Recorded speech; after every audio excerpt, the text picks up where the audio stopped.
एक, संविधान का पालन करे और उसके आदर्शों, संस्थाओं, राष्ट्रध्वज और राष्ट्रगान का आदर करे। 2, स्वतंत्रता के लिए हमारे राष्ट्रीय आंदोलन को प्रेरित करने वाले उच्च आदर्शों को हृदय में संजोए रखे और उनका पालन करे। 3, भारत की प्रभुता, एकता और अखंडता की रक्षा करे और उसे अक्षुण्ण रखे। 4, देश की रक्षा करे और आह्वान किए जाने पर राष्ट्र की सेवा करे। 5, भारत के सभी लोगों में समरसता और समान भ्रातृत्व की भावना का निर्माण करे, जो धर्म, भाषा और प्रदेश या वर्ग पर आधारित सभी भेदभाव से परे हो, ऐसी प्रथाओं का त्याग करे जो स्त्रियों के सम्मान के विरुद्ध हैं। 6, हमारी सामाजिक संस्कृति की गौरवशाली परंपरा का महत्व समझे और उसका परिरक्षण करे। 7, प्राकृतिक पर्यावरण की, जिसके अंतर्गत वन, झील, नदी और वन्य जीव हैं, रक्षा करे और उसका संवर्धन करे तथा प्राणी मात्र के प्रति दया भाव रखे। 8, वैज्ञानिक दृष्टिकोण, मानववाद और ज्ञानार्जन तथा सुधार की भावना का विकास करे। 9, सार्वजनिक संपत्ति को सुरक्षित रखे और हिंसा से दूर रहे। 10, व्यक्तिगत और सामूहिक गतिविधियों के सभी क्षेत्रों में उत्कर्ष की ओर बढ़ने का सतत प्रयास करे, जिससे राष्ट्र निरंतर बढ़ते हुए प्रयत्न और उपलब्धि की नई ऊंचाइयों को छू ले। 11, जो माता पिता या संरक्षक हो वह 6 से 14 वर्ष के बीच की आयु के यथास्थिति अपने बच्चे अथवा प्रतिपालक को शिक्षा प्राप्त करने के अवसर प्रदान करेगा। धन्यवाद।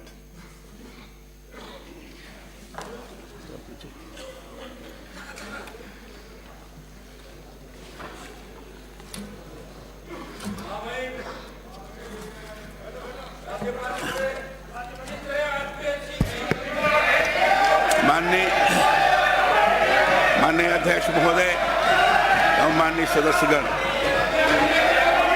16वीं विधानसभा के प्रथम सत्र में आपको संबोधित करते हुए मुझे अत्यंत हर्ष हो रहा है। यह बहुत ही प्रसन्नता का विषय है कि हाल ही में हुए राज्य के 16वीं विधानसभा के चुनाव निर्विघ्न, स्वतंत्र और शांतिपूर्ण संपन्न हुए। मैं प्रदेश की जनता को इस चुनाव में अब तक के सर्वाधिक मतदान एवं प्रचंड बहुमत के साथ जनादेश देने के लिए हार्दिक बधाई और धन्यवाद देता हूं।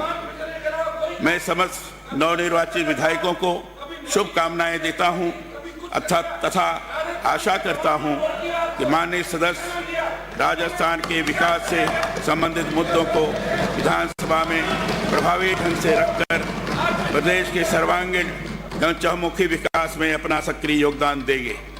मैं समस्त माननीय सदस्यों का अभिनंदन करता हूं तथा सदन के माध्यम से माननीय सदस्यों एवं प्रदेशवासियों को नव वर्ष 2024 की हार्दिक शुभकामनाएं देता हूं। राजस्थान में लोकतंत्र की प्राचीन परंपरा रही है। हमारे प्रदेशवासी समय समय पर ऐतिहासिक निर्णय कर लोकतंत्र की परिपक्वता का संदेश देते रहे हैं। इस बार भी राजस्थान की आवाम के 75.45% रिकॉर्ड मतदान कर एक अनूठा कीर्तिमान रचा, जो परिपक्व लोकतंत्र की निशानी है तथा संसदीय लोकतंत्र को मजबूत करने का अनुपम कार्य है। प्रसन्नता की बात है कि आजादी के अमृत महोत्सव के उल्लास के साथ लोगों ने लोकतंत्र के उत्सव में बढ़ चढ़कर भाग लिया और राष्ट्र प्रथम के संकल्प पर विश्वास जताकर प्रदेश में पूर्ण बहुमत की सरकार बनाई। इससे पूर्व की सरकार अपने अंतर्विरोधों और अहम की लड़ाई में व्यस्त रहने के कारण प्रदेश की विकासोन्मुखी नीति बनाने एवं निर्णय लेने में कामयाब नहीं हो पाई। फलस्वरूप जनता की आकांक्षाओं पर खरी नहीं उतर सकी। दुर्भाग्य से विगत सरकार के 5 वर्ष के कार्यकाल में परस्पर अंतर विरोध और खींचतान के कारण शासन की गाड़ी बेपटरी ही बनी रही। लेकिन अब यह पूर्ण बहुमत एवं डबल इंजन की सुस्थिर सरकार राज्य में विकास के नए कीर्तिमान स्थापित कर न केवल नए राजस्थान का निर्माण करेगी, अपितु विकसित राजस्थान और विकसित भारत 2047 के संकल्प को साकार करेगी। सबका साथ, सबका विकास, सबका विश्वास और सबका प्रयास हमारी सरकार का मूल मंत्र है। राजस्थान की स्वाभिमानी जनता ने पुरजोर ढंग से प्रधानमंत्री श्री नरेंद्र मोदी जी की गारंटियों पर विश्वास जताकर वर्तमान सरकार को शासन की बागडोर सौंपी है। मैं जनता द्वारा किए गए इस विवेकपूर्ण और ऐतिहासिक निर्णय की सराहना करता हूं। परिवर्तन संकल्प यात्रा, जन आक्रोश यात्रा जो नहीं सहेगा राजस्थान जैसे अभियानों के माध्यम से सत्ता में हुए परिवर्तन राजस्थान को अस्थिरता और अराजकता के अंधकार से सुशासन के प्रकाश की ओर ले जाकर विकसित, शिक्षित एवं खुशहाल राजस्थान की परिकल्पना को पूरा करेगा।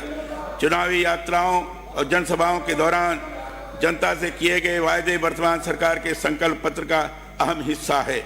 इसे पूरा करने के लिए हमारी सरकार कटिबद्ध है। मुझे विश्वास है कि अब खुशहाली, समृद्ध और मजबूती के साथ आपनों अग्रणी राजस्थान का संकल्प जमीन पर साकार होगा। इस वर्ष हमने राजस्थान की राजनीति के अजात शत्रु पूर्व उपराष्ट्रपति स्वर्गीय श्री भैरव सिंह शेखावत की जन्म शताब्दी मनाई, जिन्होंने देश में पहली बार पंडित दीनदयाल उपाध्याय के दर्शन और विचारों पर आधारित अंत्योदय योजना को जमीनी स्तर पर लागू करने का काम किया, जिससे सरकार के खजाने में गरीब तथा वंचित वर्ग की भागीदारी सुनिश्चित हुई। गरीब कल्याण की यह अनूठी योजना कालांतर में अलग अलग रूप में देश भर के प्रदेशों में लागू की गई। माननीय भैरव सिंह जी के गरीब कल्याण के मौलिक विचारों को देखते हुए विश्व बैंक के तत्कालीन अध्यक्ष रॉबर्ट मैकनामारा ने इसीलिए भैरव सिंह जी को भारत के रॉकफेलर की संज्ञा दी थी। यह वर्ष देश के पूर्व प्रधानमंत्री भारत रत्न स्वर्गीय श्री अटल बिहारी वाजपेयी जी का जन्म शताब्दी वर्ष भी है। अटल जी ने देश में न केवल सुशासन की नींव रखी, अपितु सड़क जोड़ो और नदी जोड़ो जैसे विशाल संकल्पनाओं को मूर्त रूप देकर भारत की तस्वीर और तकदीर बदलने का काम भी किया। हमारी सरकार श्री अटल बिहारी वाजपेयी और भैरव सिंह शेखावत के पद चिन्हों पर चलते हुए उनके विचारों के प्रति कटिबद्ध रहते हुए लक्ष्य अंत्योदय पथ, अंत्योदय और प्रण अंत्योदय को साकार करेगी।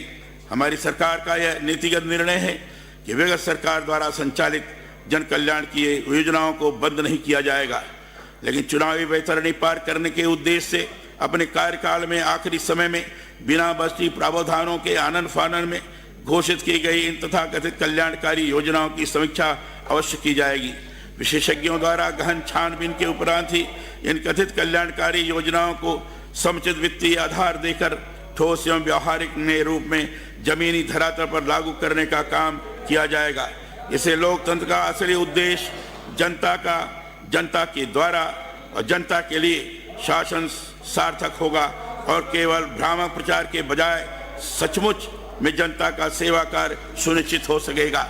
माननीय सदस्यगण, विगत सरकार की यह विवेकपूर्ण नीतियों, अदूरदर्शी निर्णयों तथा आर्थिक कुप्रबंधन ने बीते 5 वर्षों में राजस्थान को आर्थिक आपातकाल की ओर अग्रसर किया है, जिसके फलस्वरूप राजस्थान पुनः बीमारू और सबसे ज्यादा कर्जदार राज्य की श्रेणी में आ गया है। भारत के नियंत्रक एवं महालेखा परीक्षक प्रतिवेदन वित्त लेखे वर्ष 2018-19 के अनुसार 31 मार्च 2019 को राज्य पर रुपये 3,11,374 करोड़ का ऋण भार था एवं प्रति व्यक्ति ऋण भार रुपये 40,300 था।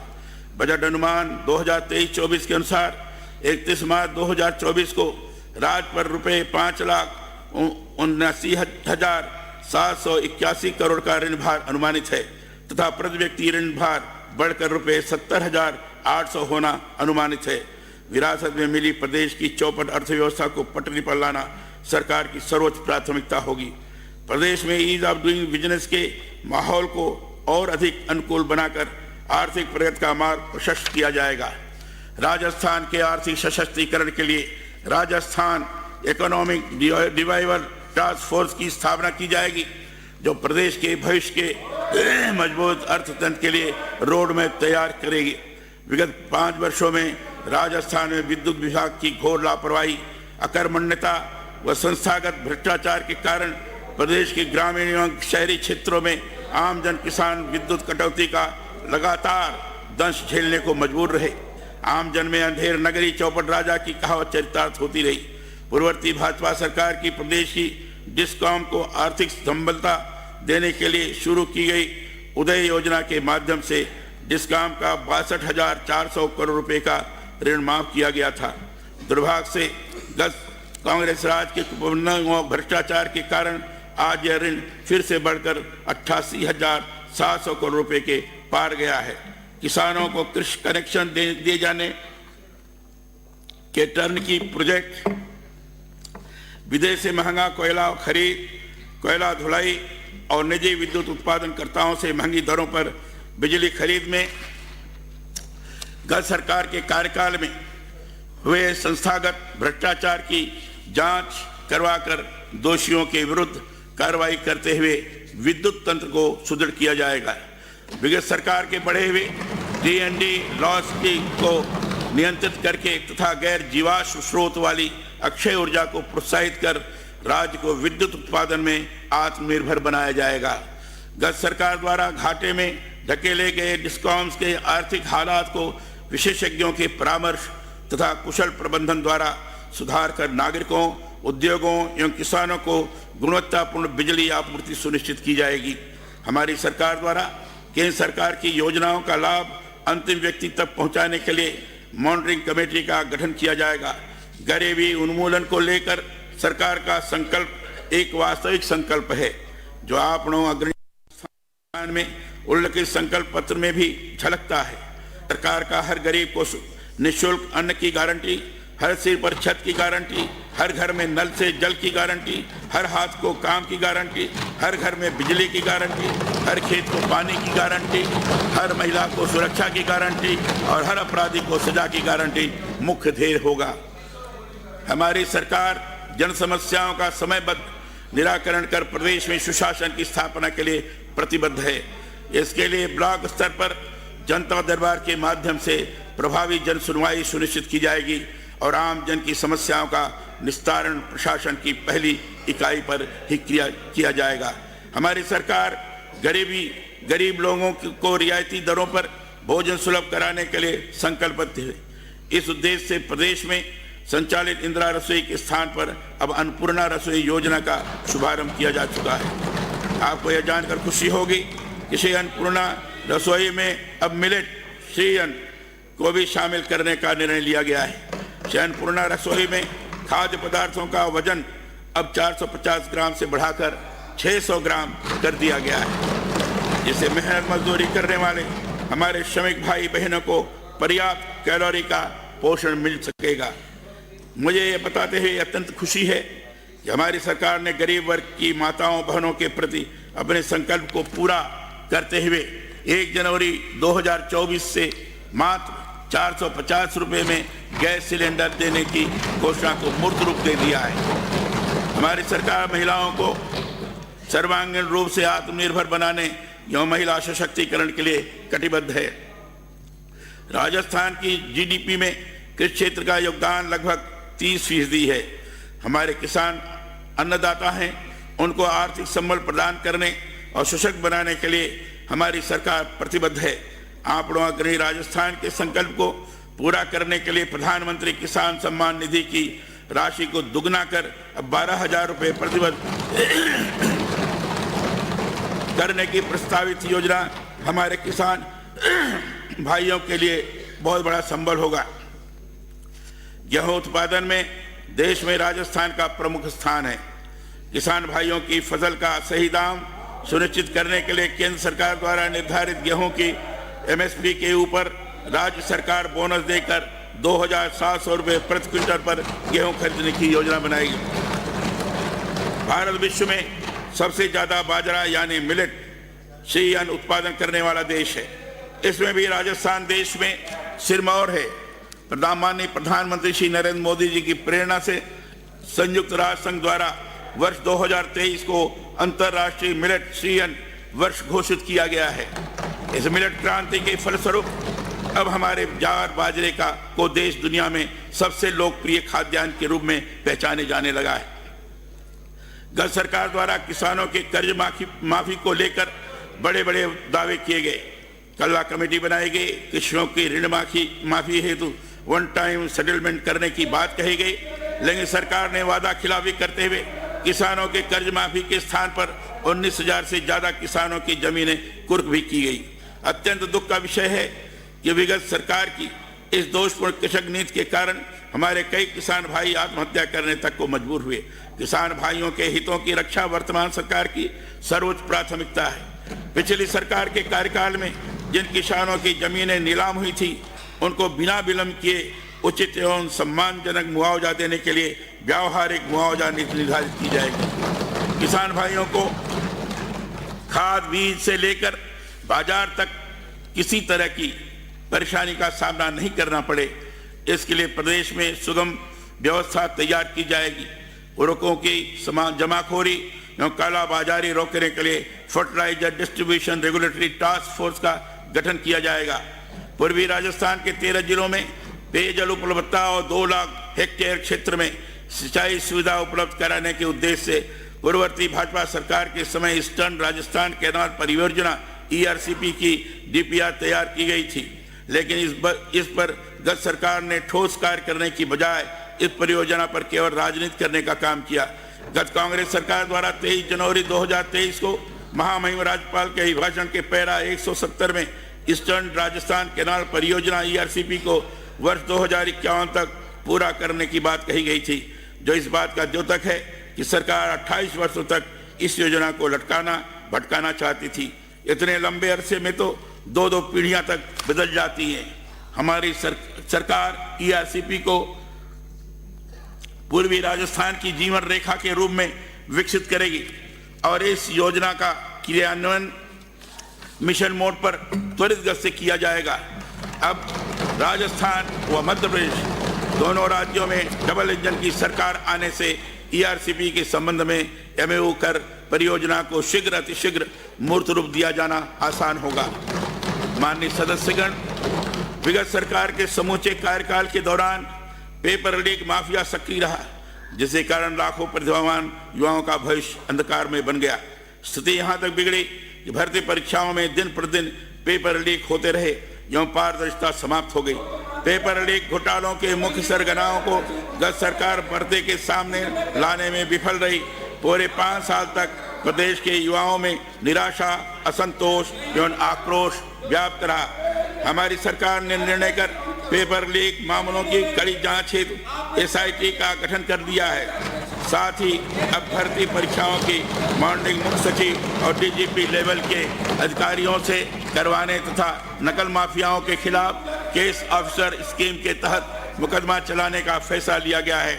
हमारी सरकार भ्रष्टाचार और माफिया राज का अंत करने के लिए संकल्पशील है। प्रदेश के युवाओं में हताशा और अवसाद के कारण आत्महत्या के बढ़ते हुए मामले चिंता का विषय है। युवाओं की काउंसलिंग और मार्गदर्शन के माध्यम से उनको तनावपूर्ण स्थिति से बाहर निकालने या उनकी ऊर्जा का रचनात्मक कार्यों में उपयोग करने के लिए प्रदेश के प्रमुख शहरों में युवा साथी केंद्र स्थापित किए जाएंगे। हमारी सरकार प्रदेश के समस्त विद्यार्थियों को पूर्णतः आश्वस्त करती है कि प्रदेश में अब ना तो नौकरी की लूट होगी और ना ही पेपर लीक होगा।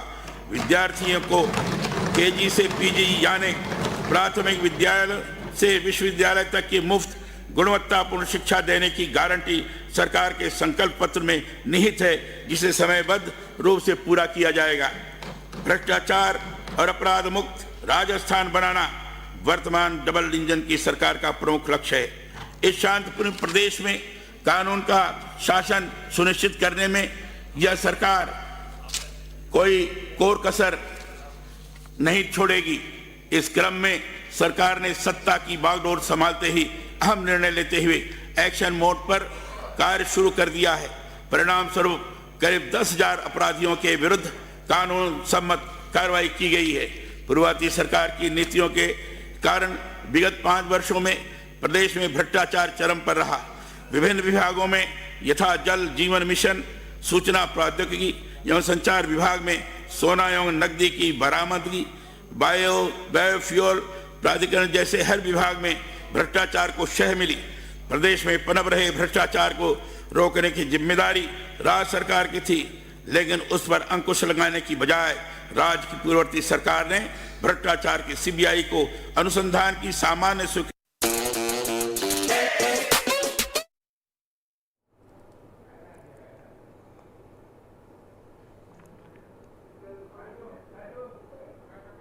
एसीबी की जांच में सजा योग्य पाए गए प्रकरणों में भी पूर्ववर्ती सरकार ने न तो कोई ठोस कार्रवाई की और न ही अभियोजन स्वीकृति प्रदान की। हमारी सरकार ने भ्रष्टाचार पर मजबूत प्रहार करने की दिशा में दृढ़ इच्छा शक्ति से निर्णय लेते हुए प्रदेश में भ्रष्टाचार के प्रकरणों में सीबीआई द्वारा अनुसंधान की शक्तियां बहाल कर दी है। प्रदेश में भ्रष्टाचार पर अंकुश के लिए आगे भी ठोस एवं कड़े निर्णय किए जाएंगे। राजस्थान में कानून व्यवस्था को पटरी पर लाने और प्रदेश में परिशांति कायम करने के लिए एंटी गैंगस्टर टास्क फोर्स का गठन किया गया है तथा प्रदेश में बढ़ते हुए साइबर अपराधों की रोकथाम के लिए साइबर सुरक्षा रणनीति तैयार कर प्रभावी रूप में क्रियान्वित करने हेतु कवायद शुरू कर दी गई है। राजस्थान में गत सरकार ने महिला उत्पीड़न और दुष्कर्म के मामले बड़े पैमाने पर सामने आए, जिससे राजस्थान महिला दुष्कर्म के मामले में देश भर में पहला पायदान पर रहा। फलस्वरूप वीरों विभूतियों की यह गौरव भूमि बार बार कलंकित और शर्मसार हुई। हमारी मुख्य प्राथमिकता मातृशक्ति को समुचित शिक्षा देकर प्रदेश का ऐतिहासिक मान सम्मान और गौरव पुनः लौटाना है। राज्य सरकार महिलाओं के खिलाफ होने वाले अपराधों को सख्ती से रोकेगी। हमारी सरकार ने संकल्प लिया है कि राजस्थान को महिलाओं के लिए देश का सर्वाधिक सुरक्षित प्रदेश बनाएंगे। सभी प्रमुख शहरों में एंटी रोमियो स्क्वाड के गठन को पूरी मजबूती और मुस्तैदी से लागू किया जाएगा। पुलिस बल में महिलाओं की भागीदारी बढ़ाने के भी प्रयास किए जाएंगे। हमारी सरकार घुमंतु समुदाय के आवश्यक दस्तावेज जैसे वोटर आईडी कार्ड, आधार कार्ड, जात प्रमाण पत्र, मूल निवास प्रमाण पत्र आदि बनाने के लिए शिविर लगाएगी। उस समुदाय के परिवारों के लिए आवासीय पट्टे, सुरक्षित आवास, स्वच्छ पेयजल, शिक्षा और स्वास्थ्य बीमा जैसा बुनियादी सुविधाएं सुनिश्चित करेगी। हमारी सरकार अनुसूचित जाति एवं अनुसूचित जनजाति के लिए आरक्षित सभी सरकारी पदों को प्राथमिकता से भरेगी। हम केंद्र सरकार के साथ मिलकर नमस्ते योजना के अंतर्गत सभी मैनुअल स्केजिंग से जुड़े हुए मजदूरों के पुनः रोजगार के लिए प्रशिक्षण अथवा स्वरोजगार के लिए वित्तीय सहायता प्रदान करेंगे। माननीय सदस्यगण, मैं इस पर आपको यह विश्वास दिलाता हूं कि सरकार सबको साथ लेकर विकसित राजस्थान के निर्माण के लिए पूर्ण रूप से प्रतिबद्ध है। राज्य सरकार महिलाओं और बच्चियों की सुरक्षा तथा उनका मान सम्मान बनाए रखने के लिए कोई कोर कसर नहीं छोड़ेगी। हमारी सरकार प्रदेश में सबको साथ लेकर गांधी जी के राम राज्य और स्वराज की संकल्पना को मूर्त रूप प्रदान करेगी। प्रदेश में कानून के शासन और सुशासन को मजबूती के साथ स्थापित किया जाएगा। विगत कांग्रेस सरकार ने अपने बजट भाषण वर्ष 2019-20 के पैरा 79 में अक्टूबर 2022 तक बाड़मेर रिफाइनरी को पूरा करने की घोषणा की थी।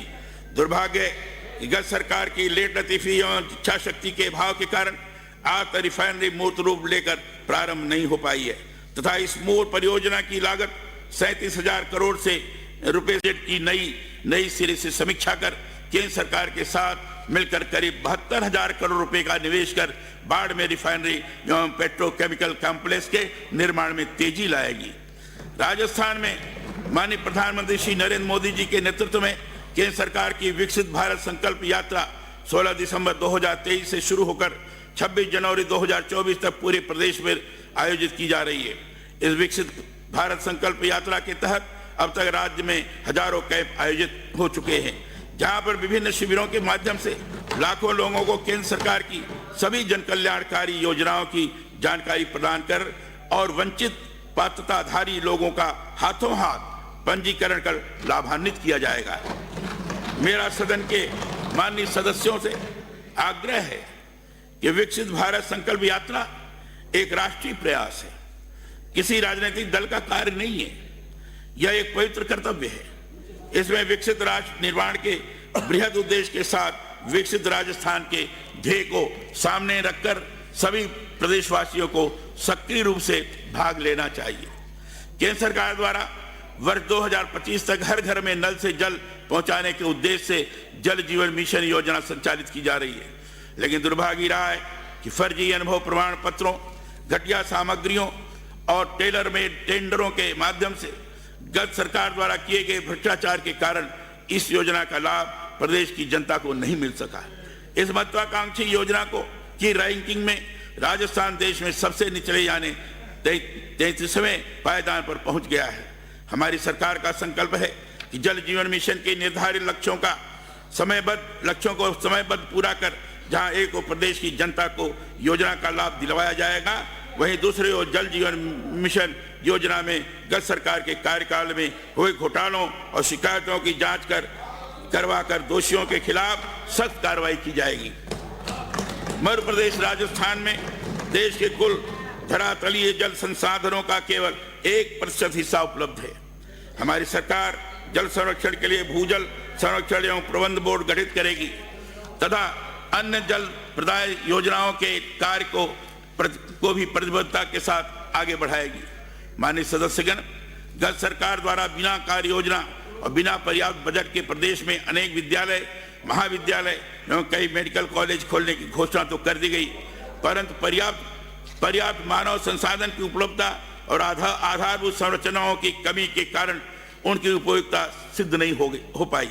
अधिकांश महाविद्यालयों और विद्यालय या तो कागजों पर या किराए की बिल्डिंग में ही संचालित रहे। निजी विश्वविद्यालय खोलने की होड़ ने प्रदेश में उच्चतर शिक्षा की गुणवत्ता को गिरा दिया। यह बात इससे भी सिद्ध होती है कि इसी सदन में पूर्ववर्ती सरकार को मंत्रिमंडल से अनुमोदित निजी गुरुकुल विश्वविद्यालय सीकर का प्रस्तुत विधेयक वापस लेना पड़ा। गत सरकार द्वारा राष्ट्रपिता महात्मा गांधी के नाम से माध्यमिक एवं उच्च माध्यमिक विद्यालयों को मात्र साइन बोर्ड बदलकर कथित अंग्रेजी माध्यम विद्यालयों के रूप में प्रारंभ करने का कार्य किया गया। इन विद्यालयों में न तो अंग्रेजी माध्यम प्रशिक्षित शिक्षक पदस्थापित किए गए और न विद्यालयों में कक्षों का निर्माण किया गया और न ही आवश्यक बस्ती प्रावधान किए गए।